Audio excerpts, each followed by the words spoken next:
So I sent this Ambikun kitchen step ladder to review and test. So this is a 3-step foldable step ladder for adults and children. The steps are wide enough for my 10.5-foot shoe size, and it could support up to 330 pounds of weight. Now, this is not only for the kitchen, but it's great for all tasks around the house and in the garage. Its frame is stainless steel, and it's all black, which may not be a big issue, but it just looks good and it disappears into the background being all black. Now it comes with very soft bottom rubber feet so that you have a non-skid situation and you won't mark up your wood or tile floors.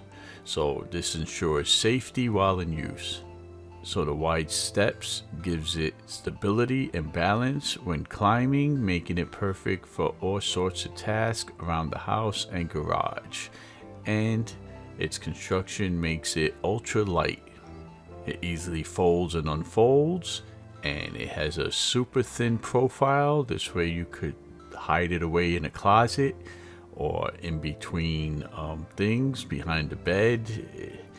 It really will disappear once you fold it up, and it's very easy to maneuver. So this is a great option if you're looking for a convenient yet sturdy, good looking 3-step stool or ladder for around the house.